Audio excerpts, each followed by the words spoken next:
I'd like to call to order the Village of Lake Bluff's Joint Plan Commission and Zoning Board of Appeals meeting for Wednesday, April 19th. We'll start with a roll call vote. Member Danley? Here. Member Fisher? Here.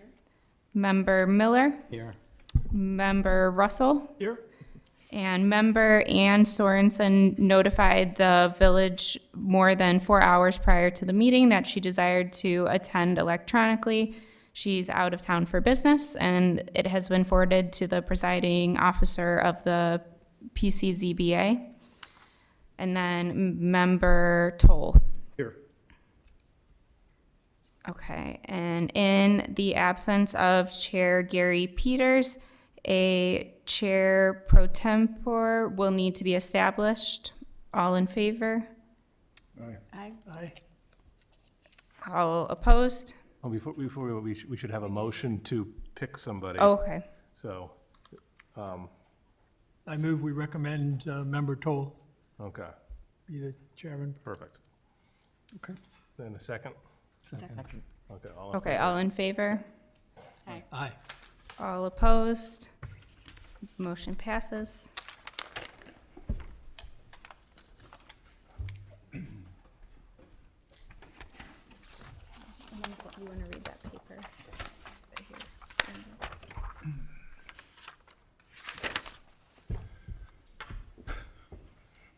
Quorum of the PCZBA is physically present at the meeting. In regards to Member Sorensen, a notice was received by a member of the PCZBA in accordance with village policy, and Member Sorensen will be deemed authorized to attend the meeting electronically unless a motion objecting to this member's electronic attendance is made, seconded, and approved by 2/3 of the members of the PCZBA physically present at the meeting. If no such motion is made, then Ann's request to attend the meeting electronically shall be deemed approved. Is there a motion? So moved. To object. to Oh, her time. sorry, no. Okay. Do we have Member Sorensen on the call? Yes. Okay, great. We will move on to agenda item number 2. Any non-agenda items or visitors? The PCZBA does allocate 15 minutes for any item that is not on the agenda. Anybody wish to speak for any item that is not on the agenda? Sir, please come to the podium.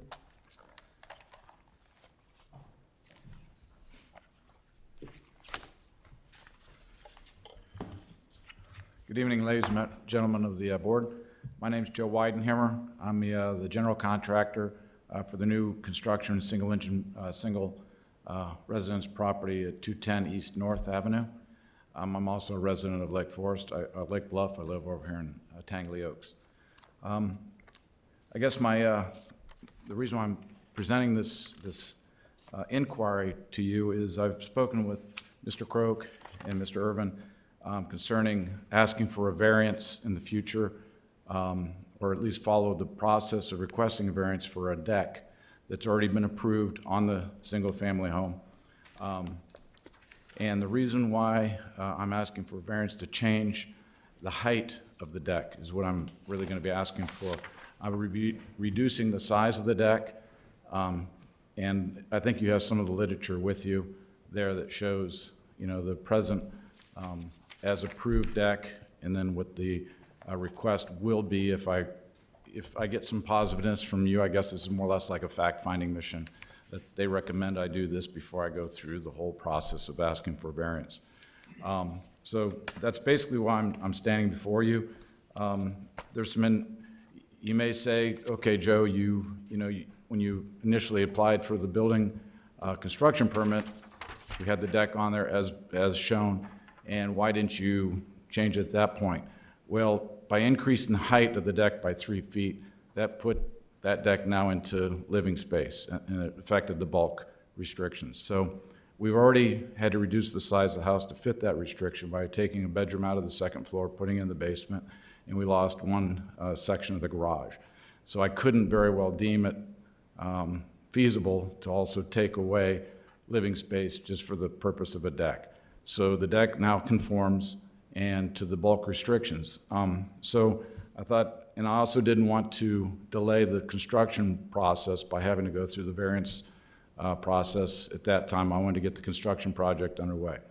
So therefore, that's why I'm standing in front of you, basically, as simple as that. I guess a couple things that, the reason why I am requesting a variance is, one is just, in the last month, I've been approached by prospective buyers, and there's no deck right there right now. I've been focusing on the interior of the house and getting it done. And I've described to them how the deck has been approved, and basically you're coming out 5 feet above grade, 6 feet above grade, onto a 4-foot platform that's 4 feet deep, 16 feet wide, and then it goes to a set of stairs down to the deck that's at grade. And these people have had some concerns about parents visiting, older people having to go down a flight of stairs just to get to a deck, which makes that basically infeasible for them to use. Also, if you have young children playing outside, the French doors that lead out to this, they only have a 4-foot platform before they're going down a set of stairs. So those are the main reasons that I'm approaching you, I think, just for the safety concerns and feasibility. In return, for the 3 feet that I'm asking to gain, height-wise, I'm reducing the size of the deck by 7 feet. So instead of it extending out some 23 feet by 16, I'm just asking for more or less like a 16 by 16-foot deck. It would be basically at the first floor level. So there'd be no stairs onto the deck, then a set of stairs that would then go down to the ground off to the side of the deck. So I don't have how the bulk restriction would change on that. Obviously, if you say, hey, this is worth investigating, this is worth you coming back to us, I would have all those figures. But if this is something you say, hey, forget it, you should have done that to begin with, then I understand that, and I'll build it as, as designed. So I guess, in a nutshell, that's why I'm here this evening. So if I could get some feedback to that and what you may want to, to help my case, I look forward to that. Thank you. Any discussion? Your, Go ahead, George. your proposed modified deck, at the north and the back end of the deck, how high is that going to be above grade? You're about 5 feet. 5, so the existing deck is only going to be about 2 feet above grade? It's Correct. yeah, it's 3 feet lower than that. So it's about it's about 4.5 above grade, as I predict, and it's about, 1.5 to 2 feet above grade, the way it's designed right now. And does this put you just about at the setback line, No, I'm, rear of the, with the deck? If Right. the deck's attached to the house, it would have to comply with rear it, yard setback, so correct. I quickly dashed into your site on the way over to Sure. the meeting tonight. And by the way, when you leave, your big giant gate is swinging freely across the sidewalk. I know, Sort of the a lock safety broke. hazard. I was just told that the lock broke, so I've got a lock in my car as I'm going over there. So actually, the deck that I'm proposing is less extensive than the approved deck. So, But probably, and why I have misgivings is because if there's one area in Lake Bluff in terms of variations, it is extremely rare, if not at all, that the village has issued variations for brand-new construction. And I don't have any doubt that if you pulled a bedroom, if the building department made you pull a bedroom out of the home, you're probably built within 10 square feet of what's allowed. correct. So essentially, your 16 by 16-foot deck would all be additional floor area. And I'm Well, I would take- very personally concerned about the precedence of having a home that's not yet done, and then granting a variation to exceed the floor area regulations. I'm also concerned, this deck is going to extend almost to the rear setback line, if it's not on it, and you're gonna be about 5 or 6 feet high. You're essentially gonna be looking into the neighbor's backyard over the fence, anybody that uses the deck. I'm inclined to say that I would not be in favor of granting the variation, Thank you, George. if you came forward with the request. May I make a response? Of course. Well, the proposed deck is shorter than what has been approved, so we're further in, away from the lot line than what's been approved. Okay. Also, it's kind of deceiving as to what you see, because my construction fence is just there to protect trees. So the actual property line itself is probably 20 feet deeper than what you see right now. So, you know, that angle of looking down would really be a lot less than what it appears as it is right now, because the security fencing is much, much closer to the deck than what the actual, you know, lot line fence that's already back there, cyclone fence, is probably another, like I said, at least 20-some feet, if not more, from behind what will be, you know, the existing approved deck. So I'm increasing that distance even more, so. Thank you. Any other comments? Go ahead. I drove by it, and the house is lovely and everything. Thank you.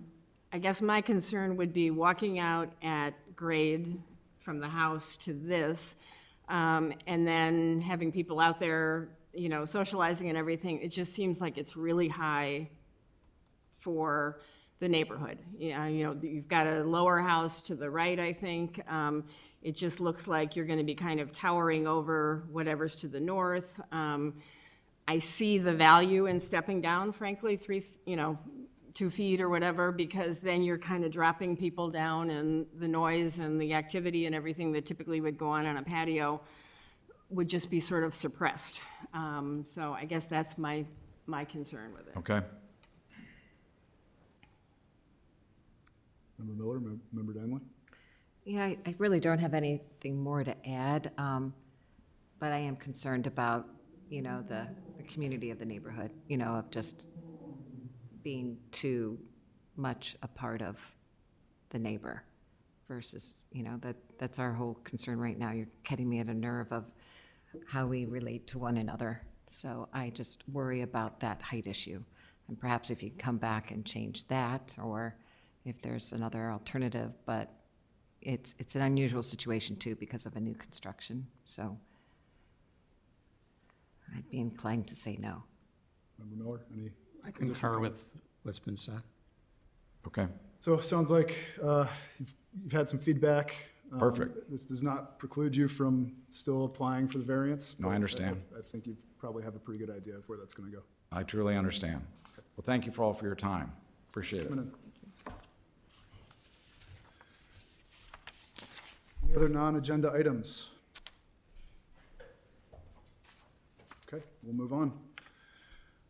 Agenda item number 3 is the consideration of the March 15th, 2023 PCZBA regular meeting minutes. Are there any additions or corrections last minute? I have a word change on page 3. The already designed as protected features, like the 5th paragraph down, you can take this. It's already designated as protected features, I'm sure. And then there were several other just little typos that you can keep that. Okay.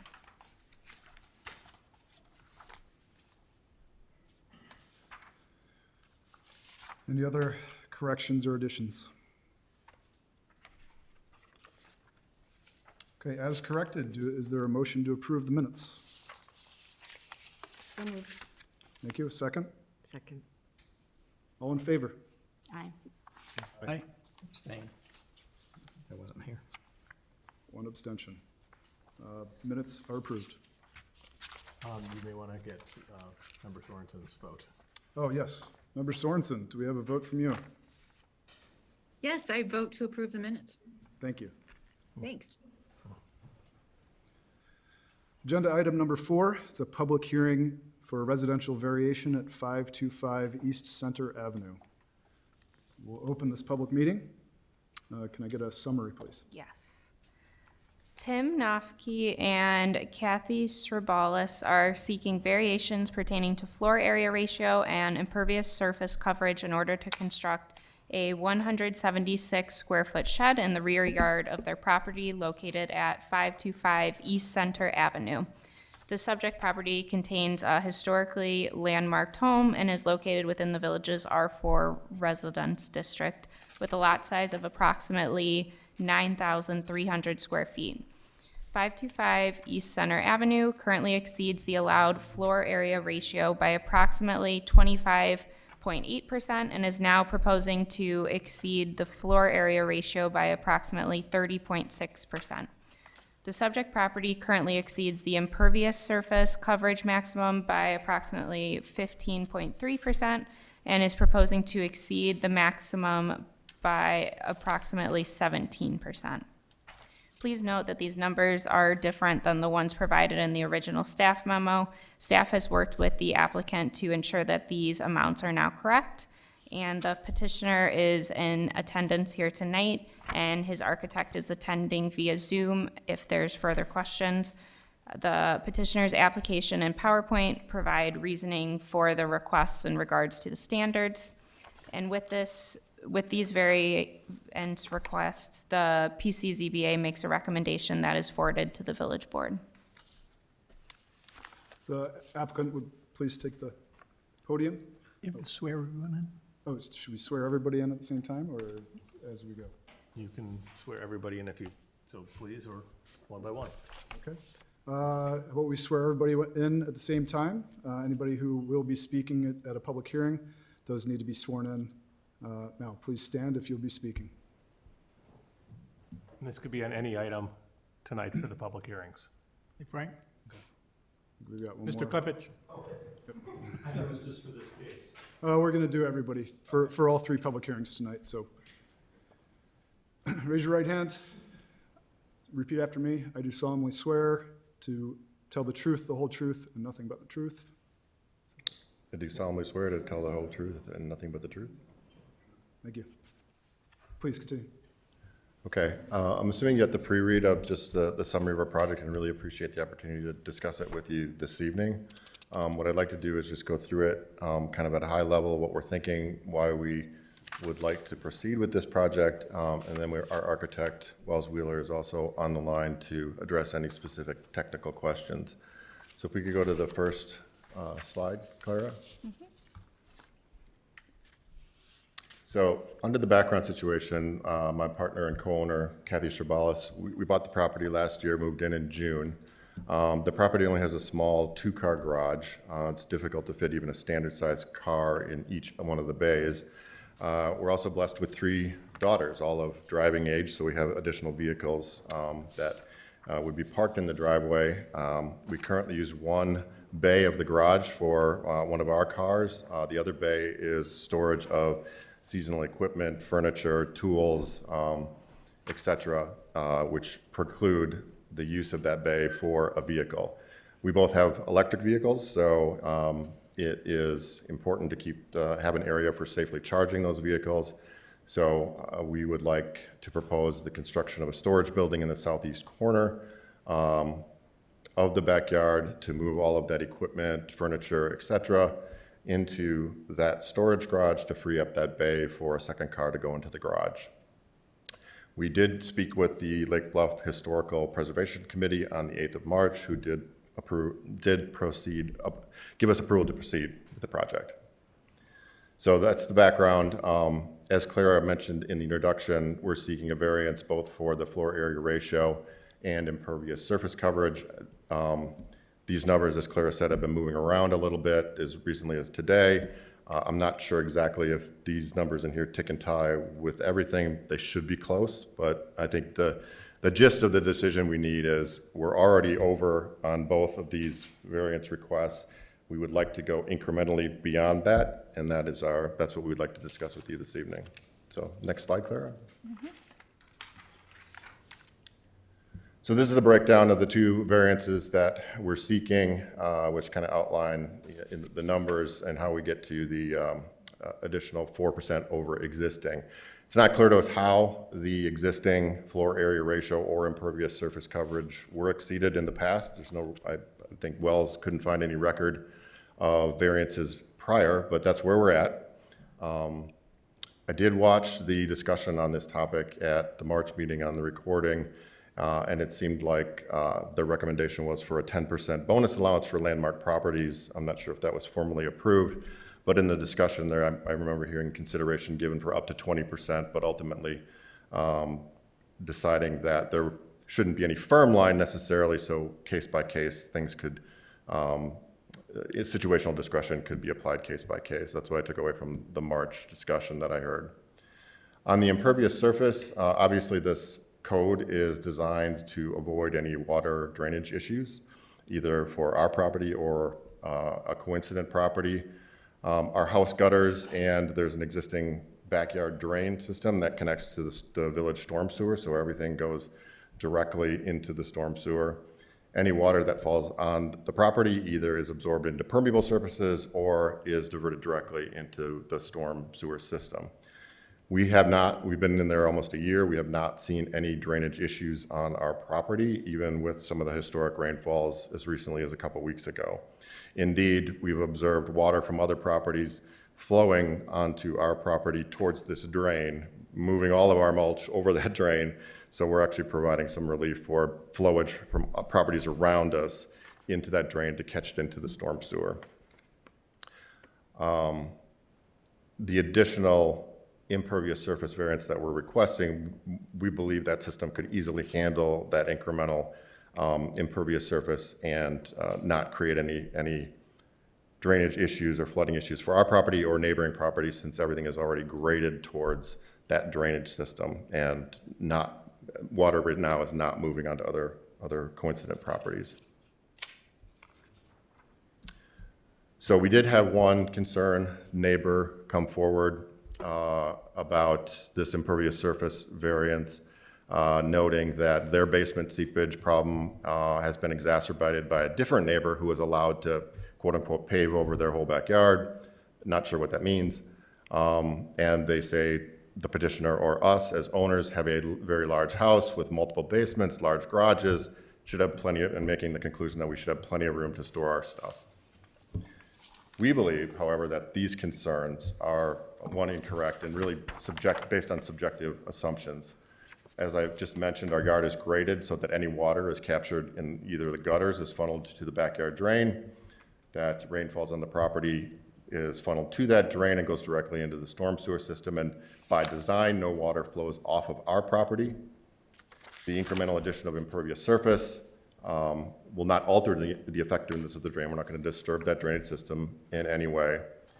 The garage bays, although asserted to be large, are actually not that large. It's very difficult to fit even a standard-sized vehicle in there. And the usage of a basement for lawn equipment, snow blowers, lawnmowers, bicycles is really not impractical. So the figure on the bottom is a drawing pulled from the village, which shows the drainage patterns on the back of the lot and where the existing inlet is with the water flow graded down to that drain, which is indeed what we have observed during rainstorms on the property. Next slide. So just a couple other considerations that you might be concerned about streetscape and neighbors viewing in. The existing plantings, other structures, and the fencing really isolates this storage building from others' view. We will be doing additional plantings around that, so that would go above the 6-foot fence to further obscure the view from surrounding properties. And you can see in the diagram on the right how the view from the east is blocked by a neighbor's garage, which is right up against the fence. There is a 6-foot fence around the entire backyard. We've got mature pear trees that block the view from the south, and arborvitaes from the south, southeast, and southwest. So it really shouldn't be an issue of obstructing views for sure, or contaminating views, if you will, from other angles or other properties. We also believe that the addition of this storage shed will add appeal and value to a landmark Lake Bluff property. And we say that not just in the interest of adding value to the property that we own, but in terms of functionality of the home. One around vehicle storage, prioritizing garage space for vehicle storage, especially as society moves to more electric vehicles that need to be protected and charged indoors. We've noticed most new or renovated homes in Lake Bluff typically have a 3-car garage that accommodate lifestyles with larger families for protected storage of seasonal equipment, et cetera. And our current storage is quite constrained. And the storage building takes advantage of a portion of the backyard, that southeast corner, which really has limited other utility for us. It's kind of a blank space because most of our living in the backyard is done off of a patio on the southwest corner of the backyard. So we believe this would be a very positive addition to the property in general and make it an appealing property for Lake Bluff. So those were my prepared comments and overviews. I'll ask Wells, our architect, to add any commentary or additional details, and then we can field questions or concerns.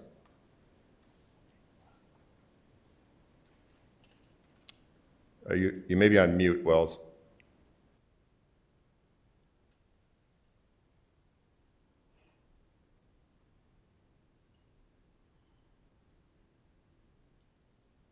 We still can't hear you.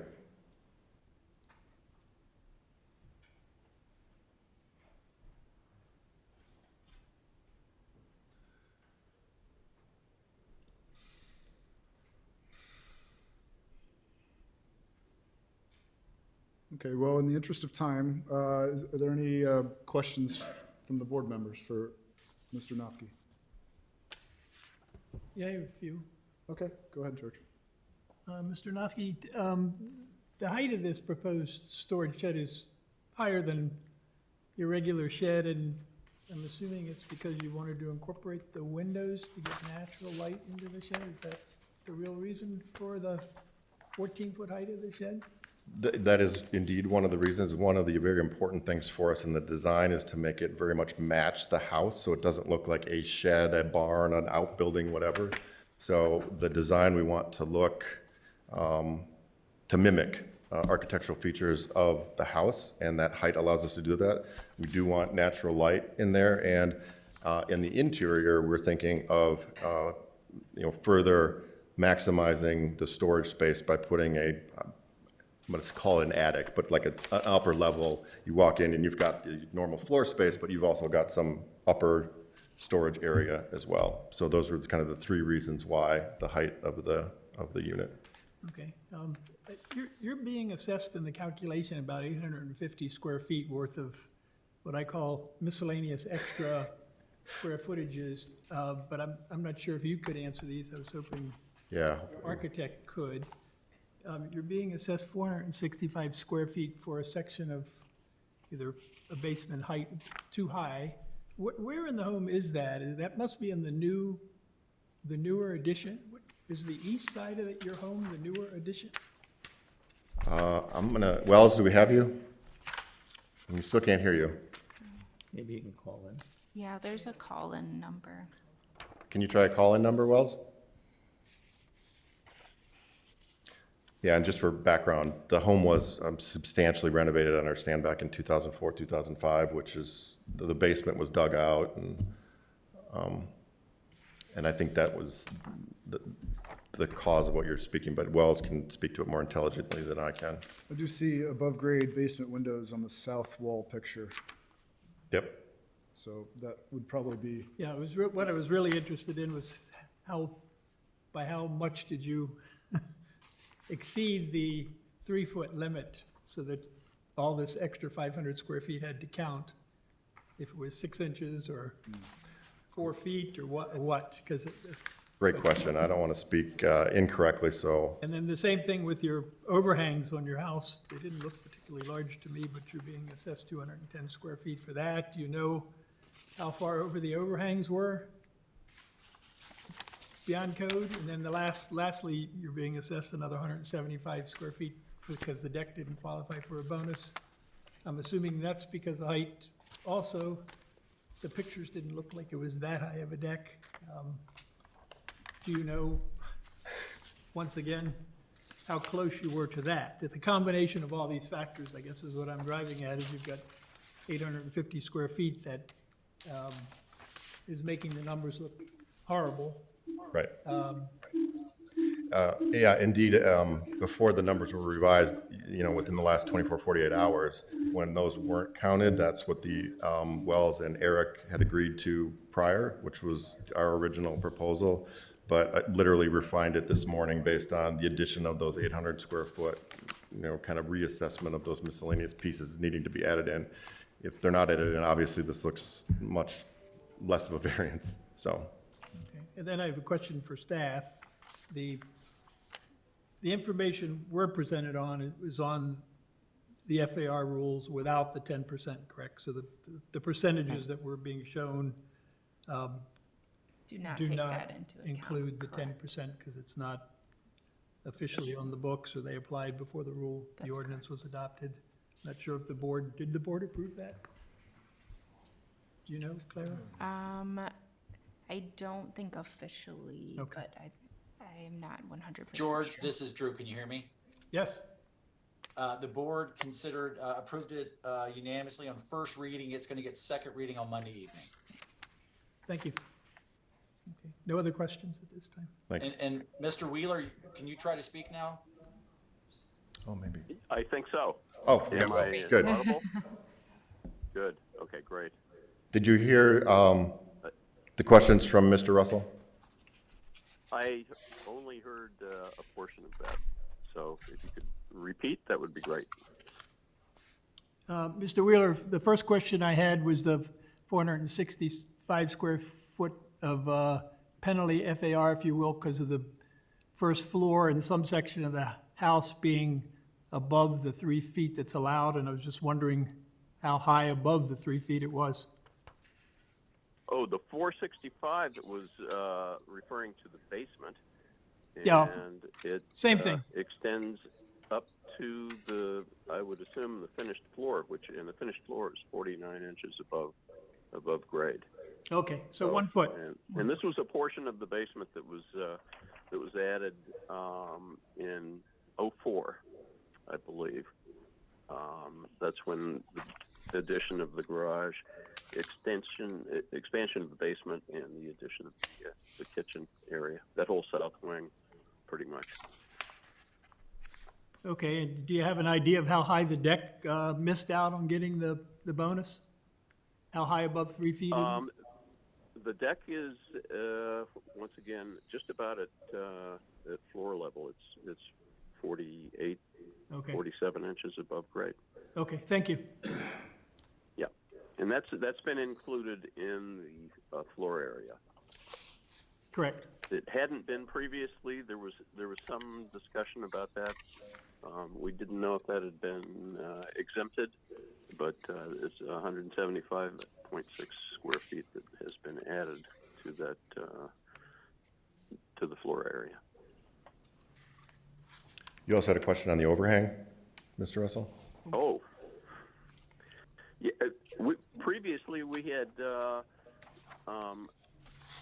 added in the amount of overhang, anything beyond 24 inches, because of those overhangs that are identified on that. I don't know if you've seen the last slide. There's some overhangs on that south addition that are beyond 24 inches. So we had just added in the amount that extended beyond 24 inches. That was the advice from the village. And I just heard yesterday that the village would like the entire area of those roof areas included in the floor area. So those are the 30-inch roof overhangs, which you can see on the worksheet on the last slide. Yeah, Okay, thank you. They Thank have you. a copy of Okay. that. Additional questions for Mr. Nofke or Mr. Wheeler? What's back there now? Is that like a mini deck or something behind? Where do you want to put the shed? It's a little raised area. You can kind of see it behind Wells, but Clara, is there a picture in the deck that Wells sent you? I think there is one that shows that looking west towards the southeast corner. Are those big pavers or what's? It's a brick border with a gravel base, and you can see the gray brick pavers, which are probably 18 by 18 pavers. So I had a question about that as well, because it looks like that was not counted in the impervious surface calculation. Is that true? No, I threw in 100 square feet for that area Okay. of impervious. Okay, so in your opinion, would that, looks like it's larger than what the shed footprint is that right? It's a little larger, but the pavers are spaced out. There is a limestone raised border, and it was just a guess, but yeah, we added up most of that, and it came up to about 100 square feet. Okay, thank you. And that's not, Coming out, the shed will be built there, that will no longer be there. Pardon me? Be leveled, and the shed will go on a portion of that. and that pad, In addition to the shed. yeah, that pad is not 5 foot offset from the borders of the yard either. So that little No. raised area goes right up to the fence, or essentially the lot line, whereas the shed will be built with a 5 foot offset all the way around.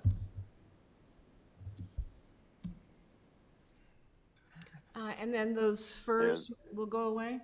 Will the fir trees go away then? We would love to keep them. Don't know, probably that's not possible. What we'd like to do is take them out, but then put more narrow evergreens around that south and east border between in that 5 foot offset, essentially between the shed and the fence. So these probably won't survive, but we want to replace them with other evergreens that, again, in the interest of blocking the views of coincident properties. But your issue with the height, it's not going to block the view. I have an issue with your height and, saying that people are building, luxurious 3-car garages, in this community. There's people that still have 1-car garage, and I know your house very well. You have a great deal of storage in your lower level. Have you tried to, without building an excessive addition in the back, putting in more impervious surface, less trees, have you looked at trying to build within what would be allowable? It's almost impossible because we're already over on these measurements. We're not reducing the number of trees net because we're going to replace these trees around the building. Understand that the trees aren't going to be 14 feet high initially and won't completely block the view, but it will at least soften it. We have looked at other options. There really aren't any on the exterior of the home because that wouldn't in some way aggravate the overages on these two measures that already exist in the home. When was the addition built? 2004. Was there did they come before the board to get a variance based on the size of the lot and the percentages over FAR? Do we know that? They would have had to, I would imagine. We have that. 'Cause I'm curious as to what the thinking was. 'Cause that's a big addition. That's usually eating up a lot of space back there. We're not gonna ask There's you a to lot tear of it down. storage in that house. There's a great deal of storage in that house.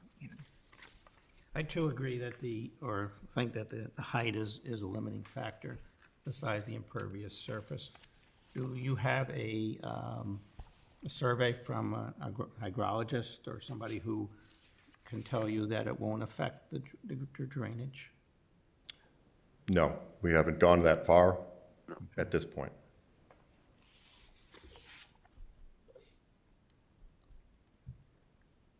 Any other questions for Mr. Wafke or Mr. Wheeler? Minor question, that just off the edge of your house there, up near the stockade fence, is that a condenser? Oh, that little The box? green box? No, that's just a storage box. Okay.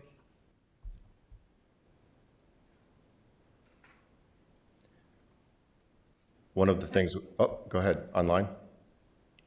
Member Sure. Sorensen, go ahead, please. Thanks. Just one additional question. In terms of I too am concerned about the height of this storage shed, as well as all the overages. But there was reference made to the neighbors all having storage sheds as well. And I wonder if there's any feedback on the sizes of those storage sheds, the height in particular. Do we have? I don't think we've asserted that all of the neighbors have storage sheds. There are other buildings, you can see in this photo that there's a garage right up against the fence. If I implied that all the neighbors have storage sheds and we should have one too, I apologize because that's not what I tried to imply. I would also offer that, the conclusion that there's already adequate storage is a very subjective and individual decision. That what we deem our needs to be is the variance we're asking for. And I will offer the impervious surface. One of the things we've thought we could do to minimize the overage and indeed reduce the impervious surface variance that already exists is to break out that paver walkway that you see in front of the raised patio. That would reduce the current, that would allow us to build the shed, but reduce the current overage by, I think, another 1.5%. So net, we would give back permeable surface in that situation, which we would entertain, if that would help. So would you have any kind of walkway or anything to get to the shed? Or would it just be grass? Well, there's the walkway along the house. Side on the house? The walkway along the house, yeah. Wells, go ahead.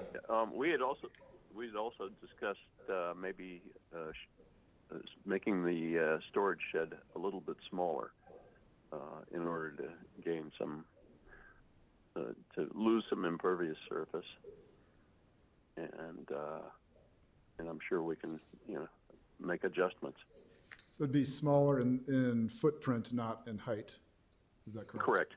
Correct. We can talk about height as well. I mean, it's- again, we'd like to achieve the look and feel matching the house, the windows for natural light. But if we can accommodate that in something less than 14 feet, we can discuss that as well. Understood. I just mentioned that because clearly there is some concern from at least two of the members about the height. So is there another option that is not 14 feet? We haven't sketched anything up yet. Okay. And just so I understand the concern around the height, is it because neighbors will then see it? Is that the concern about height? I think it's an imposition on neighbors' property is the From a concern. view standpoint? Correct. Okay. Any other questions before we get into discussion? How tall is you don't know how tall the garage is behind you? Wells, how tall is that garage roof line? That is probably, I don't have dimensions on it, but I believe it's up to 12 feet at the eave on the east. So you can see that roof pitches down towards the east, so it gets a little taller.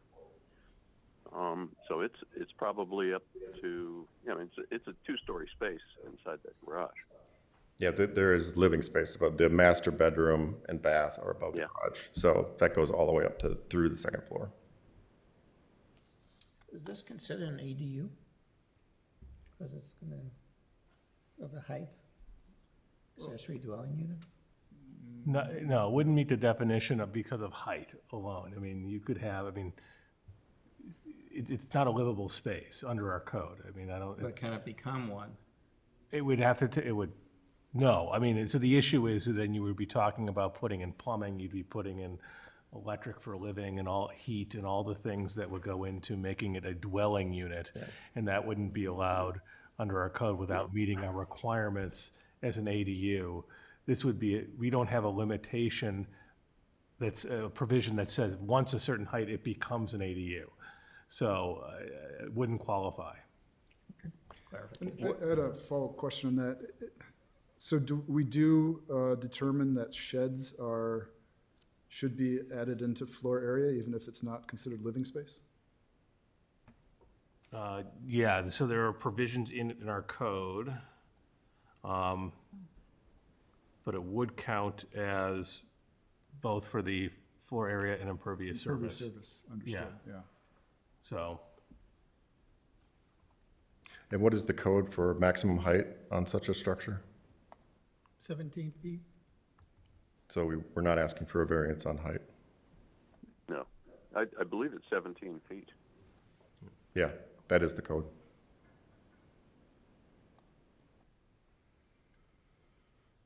And we're well shy of that. Yes. Although typically that would apply to a garage. Understood, understood. But again, we're trying to make this Sure look there's any really sheds in nice. town We're with not 17 trying to feet build high. a barn here. We're trying to, or a typical shed. We're trying to build something that really blends in with the home and the neighborhood. Any other questions? So right now, the raised patio there really is not totally impermeable, right? With the gravel and the 18-inch blocks or The whatever. gravel part's So- is permeable. Correct. The blocks are not, of course. Right, right. So you lose some of that ability for water to go by putting a solid there. Thank you. yeah, and to go back to the specific question of the floor area ratio, we define it as the sum of the gross horizontal areas of all floors of all buildings and/or structures on a lot. And so a shed would obviously be a building and a structure, so, yeah, so that's why it counts. Thanks for the clarification. Yep. Okay. Further discussion? In terms of discussion, I've definitely found myself on the fence with this, quite frankly. I think to vote for it, I would definitely want to see the height reduced. I know what you're saying architecturally, but I just think for where it's located, I think the architect could still come up with a very attractive shed that wouldn't have to be 14 feet high. I'd also would like for you to make a serious attempt with the village engineer to see if the stormwater from the backyard area, if a swale, slight swale, but a swale, couldn't be constructed along the east property line to carry water towards the street, because every downspout that I could see on your residence goes underground, and I'm sure they're all feeding into one pipe. When there's a Probably.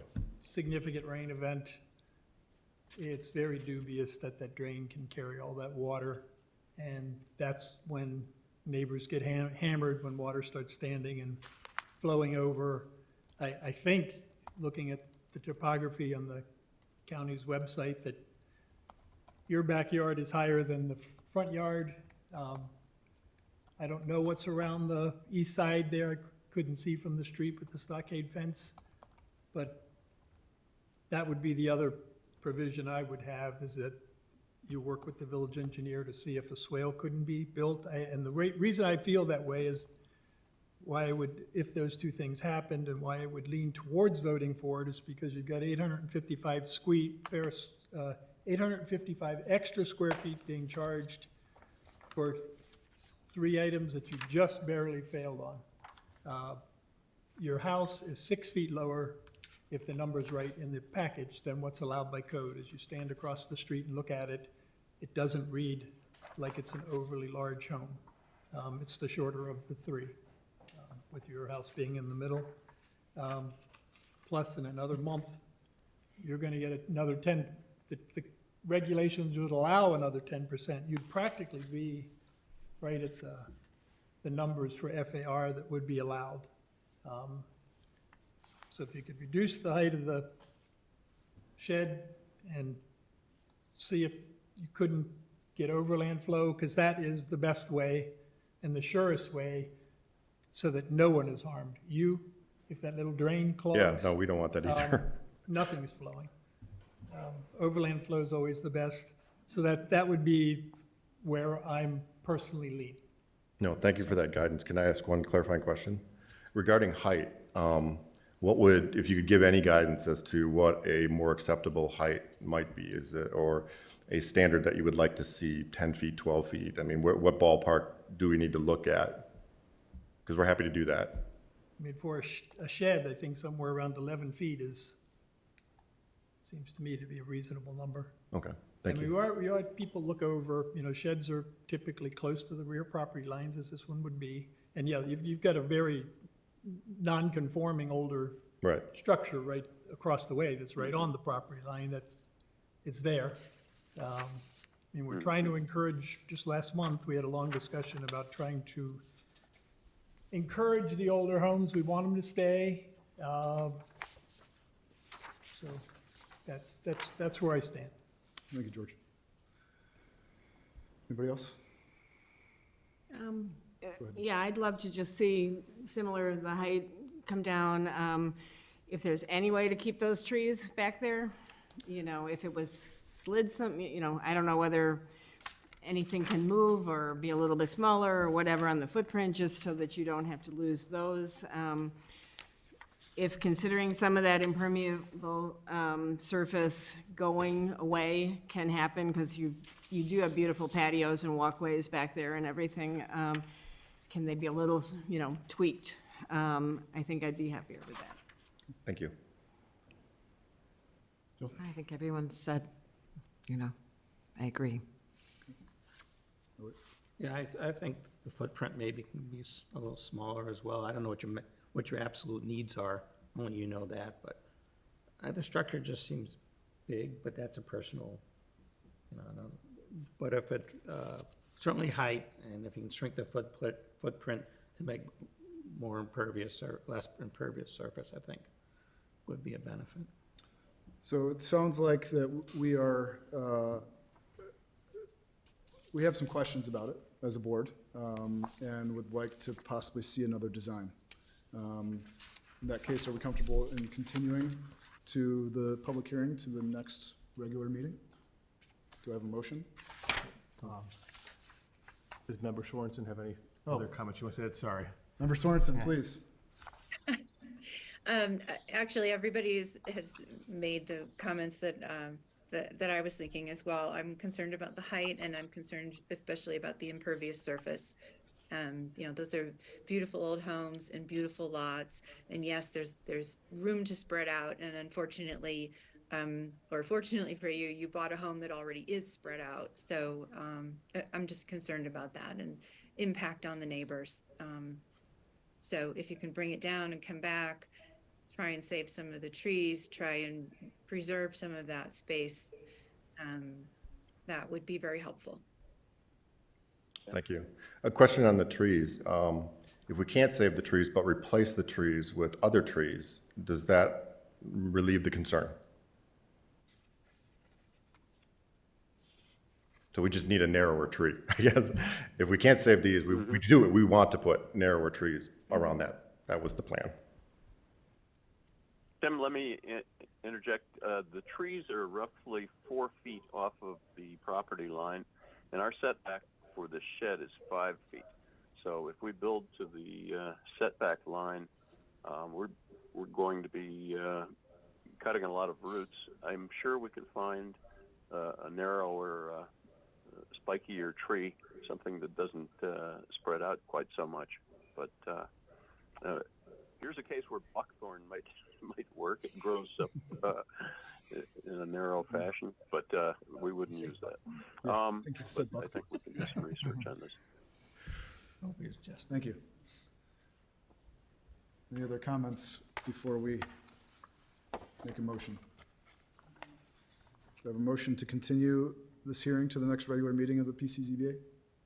One thing you may want to ask the applicant is whether they would be ready in time to submit a new application, I don't know, with the updated drawings and so forth, because I don't know when the deadline is for that, but that would only give them a few weeks.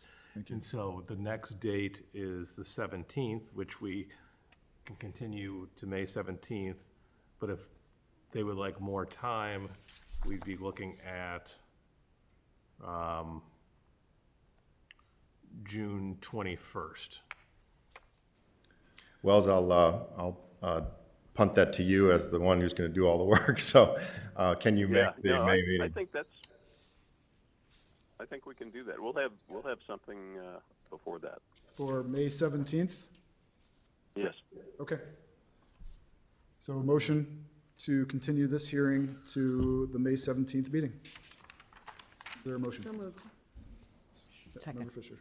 Member Miller, second. Is this a roll call? It can be voice vote. Voice vote, please. All in favor? Aye. Aye. Aye. Any opposed? Member Sorensen? Aye. Thank you. Okay. Thank you all very much. Appreciate your time. Thank you.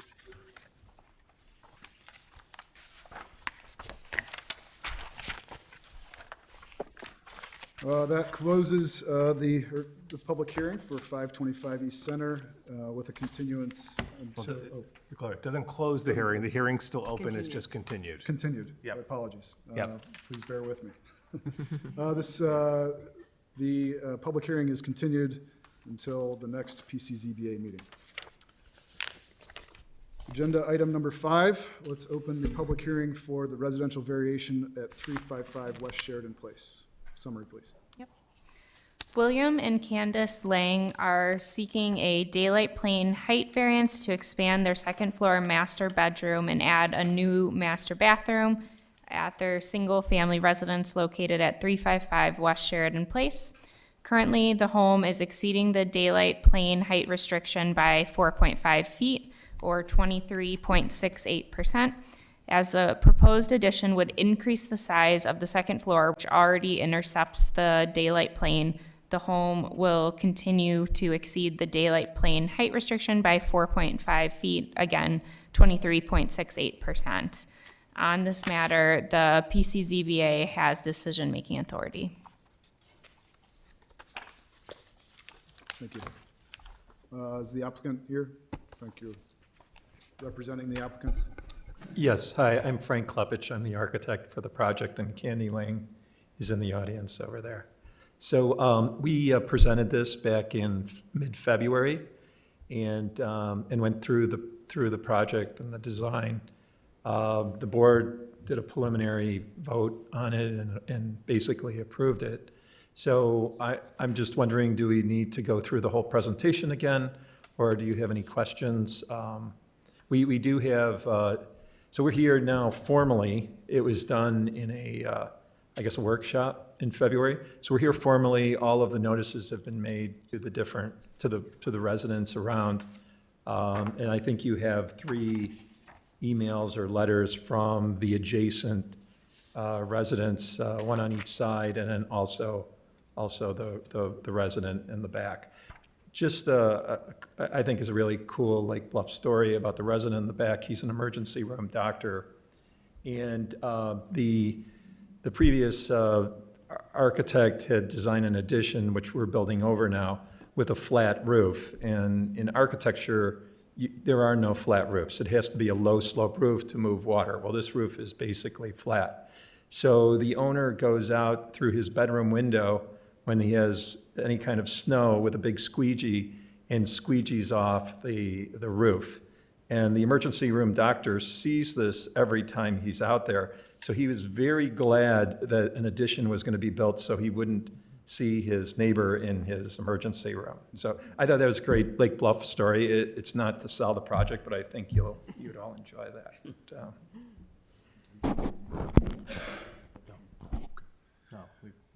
Is there any opposition to foregoing the essentially same presentation that we saw in February? I have one question. Nothing's changed in the No, plans? nothing. Any other questions? Just fix the address on your project there. Sheridan Place. Oh, yeah. Road is a different Thank you, street. George. We don't have, any further discussion?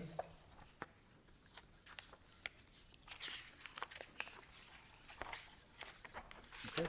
Public comment. Any public comment for Member Sorensen? No, well, yes. just briefly, I appreciate that the applicants came before and workshopped this with us. And considering the overall size and scope and impact on neighbors, I think it's a very positive addition, literally. So, thank you. Thank you. I guess at this point, we will request a motion to approve the requested relief in the form of the attached approval order. Do I have a motion? I'll make the motion to approve as stated previously from Thank you. how would you, That works. from the previous meeting, as is. And a second? Second? Member Fisher? Is this a voice vote? Or This would be roll call. Roll call vote, please. Member Danley, Yes. Member Fisher, Yes. Member Miller, Yes. Member Russell, Yes. Member Sorensen, Yes. and Chair Pro Tempore Toll. Aye. Motion carries. Thank you for your time. And to clarify, when it's just something procedural, like continuing it, that can be, or approval of minutes, that can be voice vote, unless somebody asked for a roll call. But when we're voting on the actual recommendation or the order itself, in this case, because you were an approving body for this variation, that would be a roll call vote. Thank you. So, yeah. Yep. And that closes the public hearing It's over because it's for done. 355 Yes. West Sheridan Place, Yep. Fairfield. Okay, very good. Agenda item number 6 is a public hearing for a special use permit amendment for 77 East Scranton Avenue. Suburban, please. Half and Half Pizza LLC is seeking a special use permit amendment to increase the maximum number of seats within the existing bicycle shop restaurant from 22 to no more than 48. With this request, the PCZBA makes a recommendation that is forwarded to the village board. Thank you. Do we have the applicant or representative? The applicant was here. I didn't know you guys would finish that item quickly. He is on his way back. If you want to, I don't know if you want to take a 5-minute break. I can give my 2 cents. There's other public comment. I expect Mr. DeRossi to walk back any second, so. Understood. Mr. Lawrence? Sure. It's really more or less a statement, anyway, but Gary Lawrence, 362 West Prospect, co-owner of Lawrence Property from 103 to 113 East Scranton Avenue. We received the notice about the planned or requested changes. I just wanted to make a couple points, and in the packet, I see that there were some documents in there that regarding 2003 with the addition of the bank drive-through. I remember going through this way back when, and it was Center Avenue Partners at the time had a 64-car deficit for their parking. Our property had a 25-car deficit. Since that time, obviously, businesses have changed, things have changed, and in the current packet, it mentioned about the 2022 parking study and that they did not see a parking problem.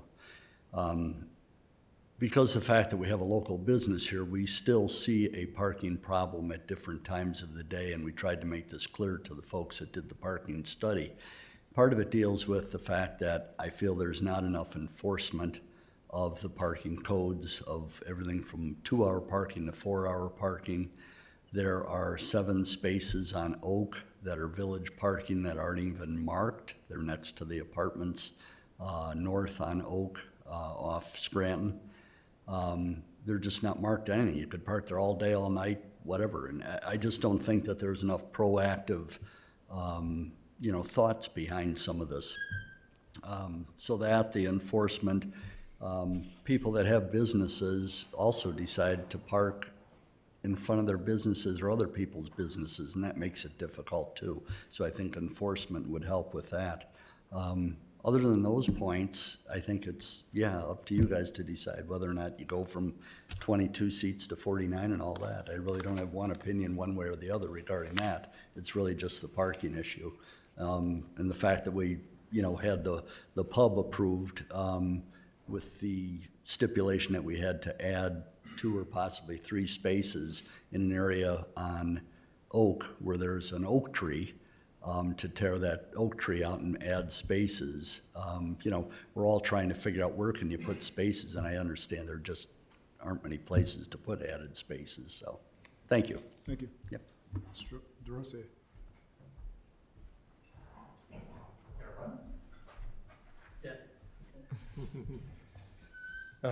Thank you, everyone. Well, I'm stunned that parking is going to be something we have to talk about tonight. We're asking to take the 22 seats that we have now and move it to 48. It's 48 on the floor plan. Most likely, it's going to jump. It's probably going to end up being around 46 or 44. We were doing some layouts this morning physically in the space, and we think it's going to be a little bit less just for the way that it has to flow. This is the third time, I think, or at least the second time we've rezoned the same space. You know, hopefully this will be the last time that we have to come for another zoning approval. But as far as the parking issue itself goes, the village just commissioned the recent parking study, and in that study, the end result was that the study said that there was a surplus of 45 spaces.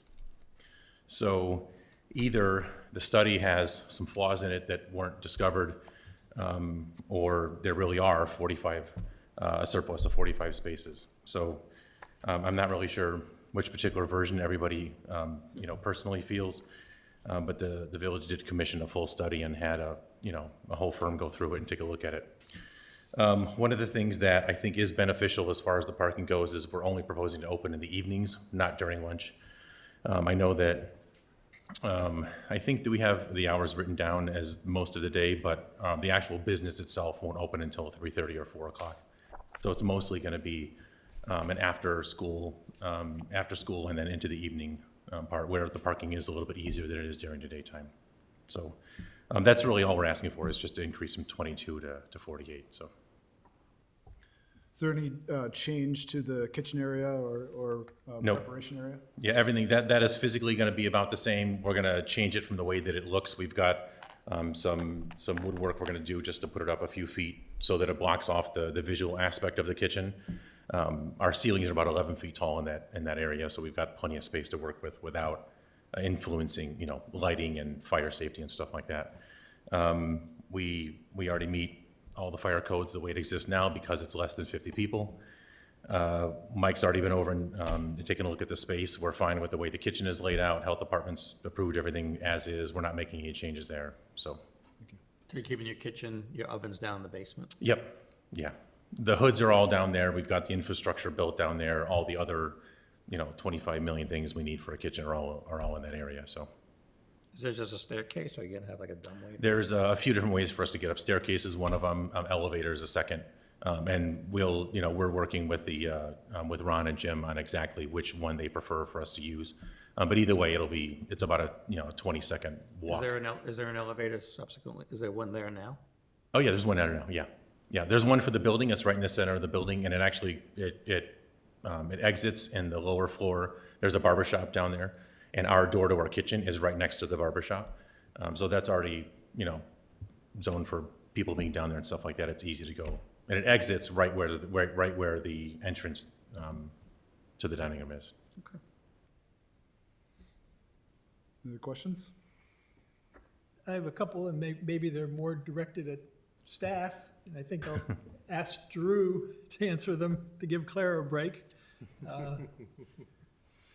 Can you refresh for me and possibly for the other members of the board, what is the current status of all the employees that are downtown? Do they currently now get a free parking spot at the train lot? Or do we charge per? So there's a couple things that have been recently changed, one of which is, so any prior zoning relief typically granted with restaurant uses or other intense uses that generate parking trips, do come with conditions, usually which requires them to get parking passes for their employees to make sure, to Mr. Lawrence's point, that merchants and/or their employees are not parking in spaces that should be utilized by customers. And so the goal is that, again, when projects come through the zoning board and to the village board, that conditions are placed on them that require them to secure central business district parking permit passes, which puts them in the train lot. And so we know how many of those are each year. And then for example, the owner of Block 1 comes in and purchases a number of them associated with his building and special uses. And then each of the business come in and acquire them. So we know if they have the right number, we know that as part of the sales every year, which is happening right now. So merchants, again, who have gotten zoning relief and that's required, there's a process for them to ensure that that happens.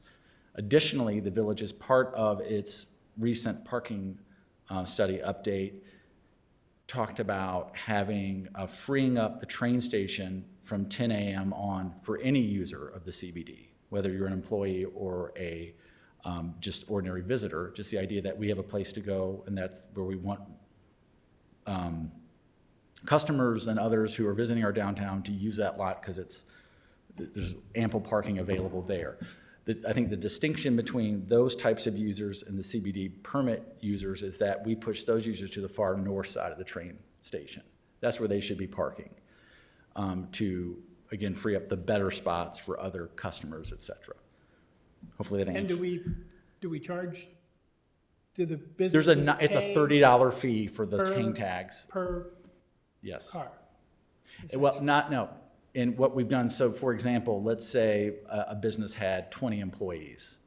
So the idea is, but maybe on any given shift, there's only 10 people. So we'll try to say, you need 10, you can share them. Our goal is to get people, off the street. It's not a money-making operation, right? It's $30. It's really just covering the cost of producing and handling the paperwork to get those parking passes in their hands. Because the whole nut here is parking, and we all know that the whole comment about the surplus of parking is all predicated upon Train station. it being assumed that the far north end of the train lot is close enough for people to walk, and as you get further down the street, like towards Bluffington's, and even in this block right behind us here, it's starting to be a reasonably healthy walk from the north end of the train lot, assuming that the south end of the train lot is occupied by customers riding the train every day. So it's a tough issue. It's not as black and white as the statement that there's ample parking downtown. The paperwork, It includes the all application public and lots, right? Yeah, That's it almost reads like there's no problem. Which when you go in and It's all listen to the relative. Bluffington guys down at that end where there's Yeah. where they're the furthest in town from the train lot, it's tough. I know in the old days when I used to work here in the building, it used to frustrate me when I would see employees of the restaurants right at 4:30 pull up in front of the Village Hall parking spaces. Right. And occupy customer spaces, and that clearly isn't a good thing, and I hope, and I know it's really tough to police and enforce, but I hope that is being looked at every once in a while. I know, I've talked to John from time to time about his employees, and I know he's been rigorous with his employees to enforce that and make sure that they're using the lot. The village does, our police department will go out and this is always a hard one for even our officers, they'll go out on a Thursday afternoon around lunchtime, and there could be vacant spots, but somebody may have overstayed, and we ticket that person, and those people generally are not happy when they get there, because they'll say that, look, there's 6 empty stalls. But that's part of being consistent in enforcement. And so the directive, and I would say generally is followed, that we're out there daily. With some exception, but that they're out there daily, it's on the log. Sometimes it's when there's hardly anybody out there, and I think they have a hard time doing that, but they do it. And the village isn't giving away the $30 passes to the Walnut lot, are we? No, that got removed from the CBD a long time ago, from the parking. Yep. And I guess to be crystal clear to Mr. Russell's point, this block here, the Block 2 area, is the most difficult to park, and that's been the case for a very long time. But it's also, I guess I would argue the other side. I think it's a very short walk from the train station. for users. And if I had that shorter walk and I was going downtown United Center, I think I'd hit a home run, right? Right, so it's all relative, but, The impression of a short walk and an actual short walk are not exactly the same. yeah, but. And so another question that I guess either one of you can answer. So you have received from the Illinois Health Department a variation to allow 44 seats in a restaurant that size and have the bathroom on the second floor. That's Right. You have gotten that variation. We have, yeah. We meet all the requirements as far as distance, ADA access, size of bathrooms, things like that. The only specificity was in the Illinois Plumbing Code, which is where the whole thing derives from. There's a line that says the bathroom must be located on the same floor. It doesn't, period, full stop. It doesn't allow for or with an elevator access. And that's really a flaw, really, I think, in the law that was short-sighted, because with an elevator access, you aren't really changing floors like with stairs or something like that. So we submitted everything to the state. They took a look at it. They understood the need for us to add the seats. I can't believe, honestly, I'm completely shocked the state said yes, in all full disclosure. Though we've asked for it about 9 or 10 months ago. So it took them almost a year to get back to us. But they finally said, you meet all the parameters, and we meet everything else. And it's not an inconvenience or a hardship for people to use an elevator to get to a bathroom. So that's why they granted it in the long run, in the end of it. Okay, and then I know you stated that the intention right now is only to operate this pizza business from 3 on. I would say it's probably more than an intention. And Pizza my places question aren't would very be, big. Yeah. well, my question would be, the way this approval is structured right now, Ben, if we approve it, can they, without coming back to us, start operating at 11? Yep. They can? Yep. Okay, because clearly, parking is more of an issue at lunchtime for For the, Yeah, and because the library's going full bore. It's not an issue that we're trying to make parking more difficult. We don't want parking to be difficult for our customers either, at all. We see our customers come to Navazi during lunch, and they will drive around the block 4 times before they will park 100 feet from the restaurant and then walk over. So they think the parking study maybe missed some minutia of the way that people actually act versus what theoretically they could do.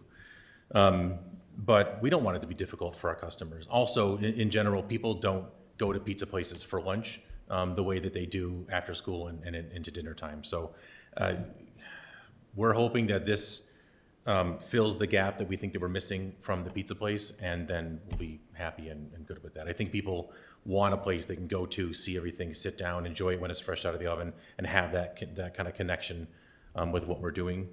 And it's different than the experience you get when it's delivered at home. So we think this is the last thing that we need to kind of accomplish that. You know what, if you start selling by the slice, you'll get lunch crowd. Yeah.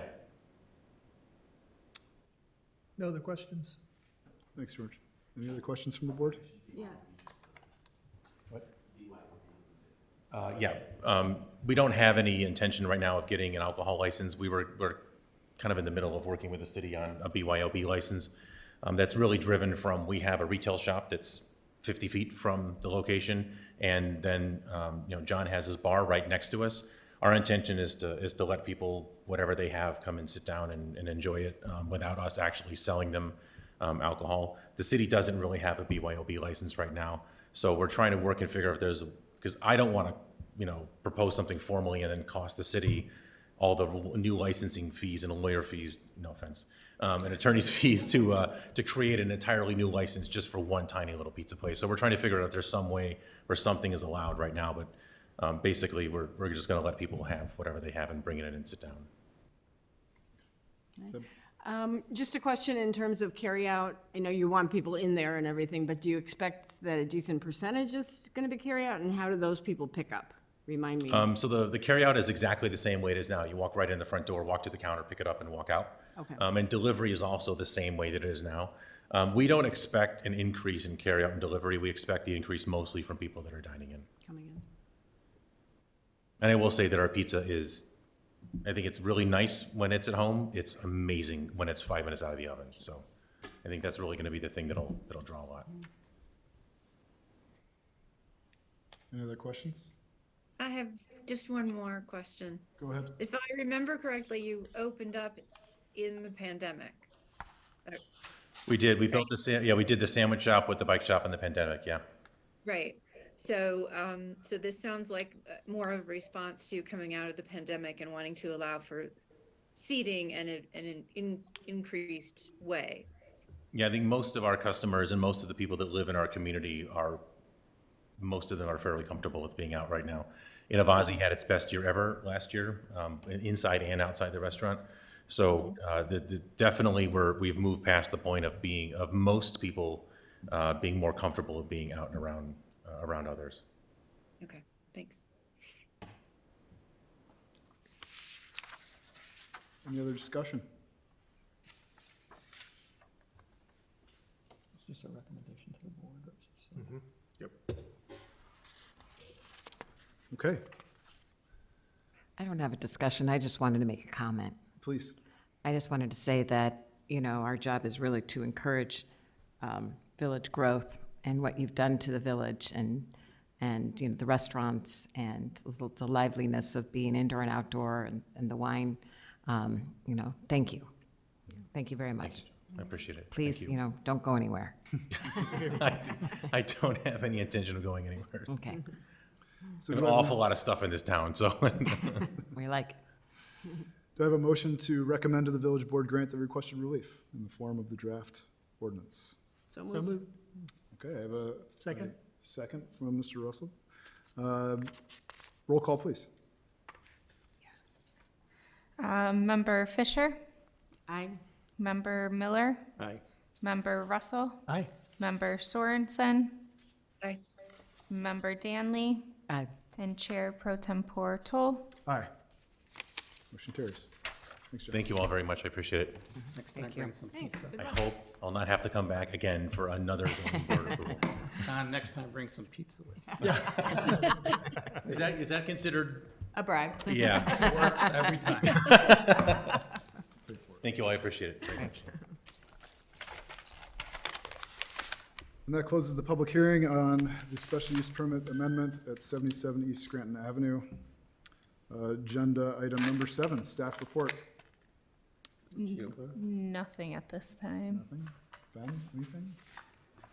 Drew, please. So, I say for the next 14 months, you'll need to eat your Wheaties. The village board on their agenda Monday evening includes 2 professional service agreements that they will consider. One is with Teskin Associates to update the village's comprehensive land use plan, which is a 14-month process based off their plan. There was the village put out an RFP. We assembled a team of folks to review the various proposals and make a recommendation to the village board. That included Mr. Ben Schuster, Chair Peters, Ann Sorensen stepped in as well. Thank you, Ann. And we also had local architect and developer Rob Douglas, School District 65 board member and historical preservation architect Tim Pinich, and our former intern Eric, and I think that was it. But so we interviewed our top 3 firms, and Tesca rose to the top to do the plan. But interestingly, another group had submitted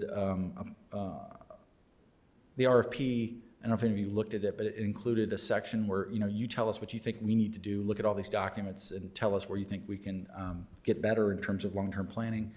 And one of the firms was Opticos out of California, who's just opened a Chicago office, who specializes in missing middle housing. And if you remember that from the village participated in missing middle housing competition. The firm literally wrote the book on missing middle housing, and really the group and I agreed that this went a long way to try to tackle that long-standing desire from the community to address diversity of housing. It's not affordable housing, it's diversity of housing. And during the interview, they talked about that. It would be very unlikely that there would be result in affordable just because of the underlying land costs and the cost to develop here. But the idea of creating more housing stock that fits different lifestyles, different periods of, the kind of the entry level, also those in the fourth quarter of their life who are looking to downsize and have smaller responsibilities in terms of homes and, still be able to travel back and forth. Maybe they're snowbirds as too. So, but the idea of having that type of housing to add to the village's housing stock would be beneficial. And again, it's something the village has been trying to figure out for a long time. And this could be a good way to really have a good, hard look at it in the context of the village's overall land use plan. And so this could be a real big opportunity to really try to tackle a difficult issue. So a lot of work coming up. Thank you. You say that now. Okay, agenda item number 8, Commissioners Report. So I just wanted to ask that we brought up last month about the tree ordinance and questioning if the village had ever looked at, we had asked Glenn, but I know it was sort of a transition time about where we go with our tree ordinance. And I know you're saying we have a lot on our agenda, on our plate, but I didn't know if we can talk as commissioners or if it's something that we want to dive in a little bit more. I think staff is going to bring some updates to the tree ordinance that are related to, help me out, do you know, Claire, what's the regional tree initiative that the CMAP is? There's a regional approach trying to get a really good inventory of trees in the greater Chicagoland area. And the village has actually been awarded a grant to update our inventory and come up with a forestry management plan, which is different than our forestry program. It'd be a very specific plan. But also as part of that grant program, we will need to update our tree ordinance. So that'll be coming through as well. It won't be as deep a dive as the comp plan. It can go as deep as you want, honestly, but at the same time that you'll get a chance to look at some of those issues. I think some of the issues that we've spoken about was the idea is should there be greater protections for larger trees that maybe the village doesn't have. I think Lake Forest has something they call heritage trees, which may get greater protection than trees that are, I think, less than 18 inches in diameter. But that's something that's come up. So that'll be also something that you guys will take on too. Okay. Does that? No, that's good. I just know that it's not anything that we can solve quickly. I understand it's something that we need to sort of understand where we are in the predicament of the evolution of livestock. Thank you. Several project status questions is now that the manor home at Stonebridge is gone, is there any feelers at all from the owner of the property as to moving forward with a new proposal? Nothing new. No. Okay. There was hint of a triplex on the east end of the PNC lot about 6 months ago. I think Mr. Cole even showed us a draft plan. Did that just disappear? Okay. And then has anyone approached staff about building an accessory dwelling unit? Even asked the question. So it's not regs or no regs, they just haven't asked the question. Right. Okay. Good to know. Yeah. Thanks. Anything else? Member Sorensen, anything? Okay, No, thanks. we'll entertain a motion to adjourn. Motion to adjourn. Thank you. Second? Second. Thank you. All in favor? Aye. Aye. Aye. Thank you all. Thank you. Made it. Right. Good job. Good job.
Recording stopped.